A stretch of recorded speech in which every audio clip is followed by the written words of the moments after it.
Hello and welcome back to the channel. In today's video we're going to be breaking down each individual part of my cinema rig, more specifically cinema rig for the Blackmagic Pyxis 6K full frame.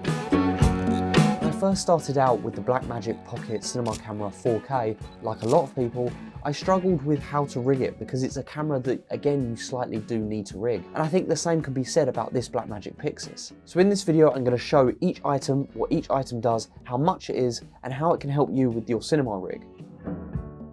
Starting with the cage that goes alongside the camera body, this is the Excelsius Designs camera cage. As you can see, I have never seen so many threads and variety of threads in all my life. And they also sell these rods that go with the cage. They are sold separately, but I think this is a really good addition because as you can see, you don't need a base plate. If I go like this with the camera cage, you can see all of the mounting options that you have at the top, giving the option for NATO rails as that you can see here.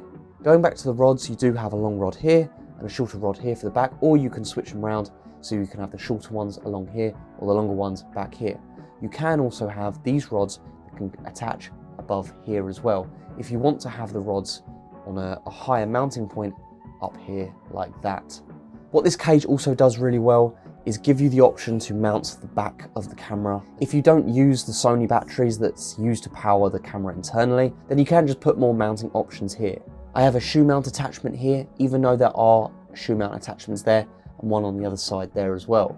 You can also get lens adapters that go at the bottom here. There's a variety of different options to choose from. More importantly, there's a steady mounting option for this Sigma L mount to EF mount, which I highly recommend, especially if you're using Sigma lenses with this camera. I'm just going to flip the camera like this.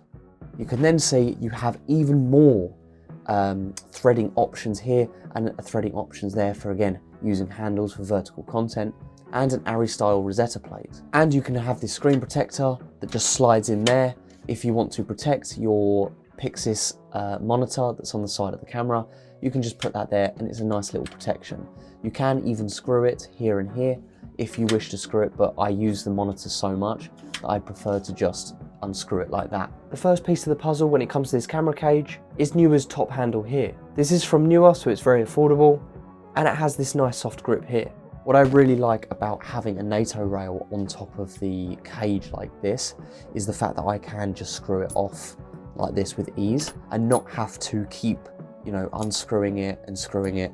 You can just clip it on like that, and it just gives that another layer of versatility when it comes to this camera. And then we have it top handle on.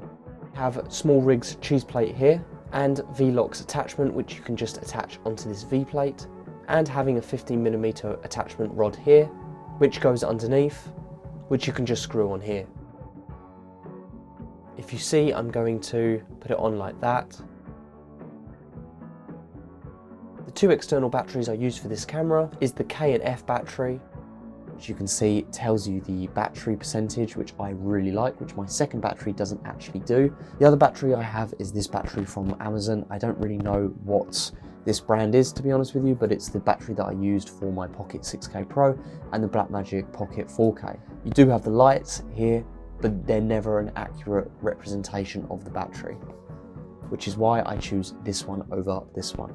Moving on to how to power this, which is the Condor Blue D-tap to the 2-pin LEMO, which is what this camera takes. Okay, now that we've got external power, let's move on to external storage. So if I flip the camera up like that, so what I use is the T7 SSD, and I use Tilter's angled cable here. If I just plug it in like this, as you can see, because it's angled, I've plugged it into the top like that. So it points into this direction here, using up some of that empty space.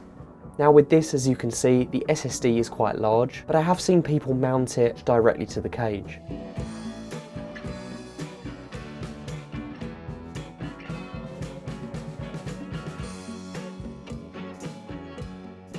And there you have it. As you can see, it is a little bit awkward. You do have this cable that sticks out here, and you do have the SSD on top of the camera. But in my experience, when I'm holding it, it never interferes with me holding the camera, and it doesn't interfere with the cable sticking out here. We're now going to move on to the front of the camera and how I mount lenses. And the lens I'm going to be mounting today is the Greatjoy 35mm anamorphic.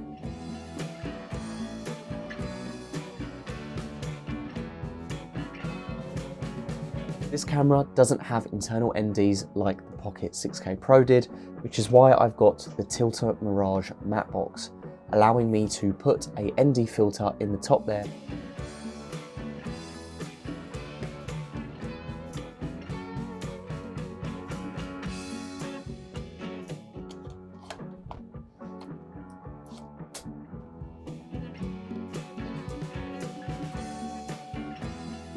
We're now going to move on to a lens support, which is this thing here from SmallRig. And essentially what this does is when you're working with heavier lenses or longer lenses, you need some sort of support to stop damaging over time the camera's mount. As you can see, all I have to do is just screw it like that. Try and make sure it's nice and tight.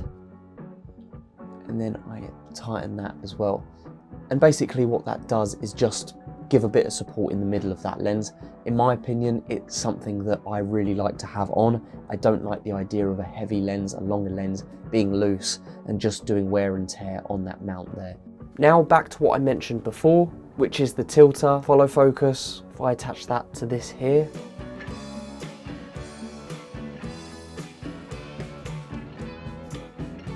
it basically allows you to pull focus forward and pull focus backwards. Instead of doing left and right, this gives you just a little bit more control mentally, knowing that if you pull focus forward, it will move forward, and pulling backwards will pull the focus backwards.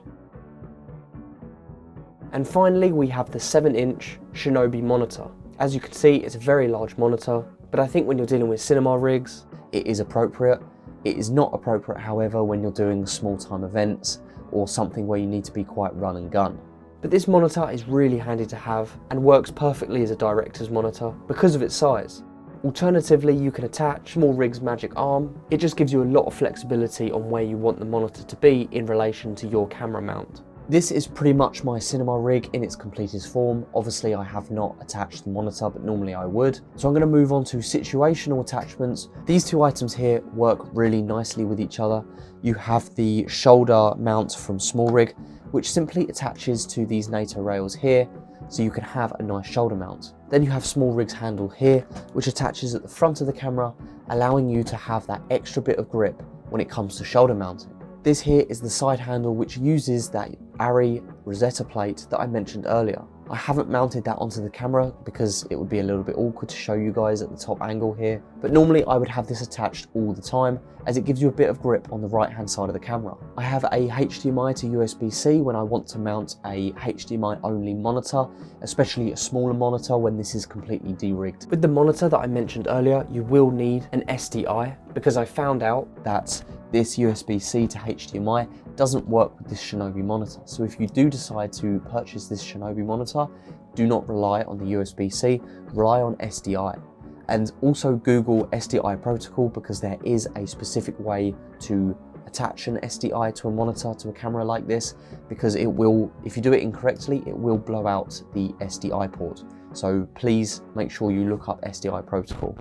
And there you have it. This is my cinema rig and all of the attachments that go along with it and how I use them. If you have any questions at all regarding this equipment and regarding the items that I've spoken about, do not hesitate to let me know in the comments below, and I will do my best to answer them the best I can.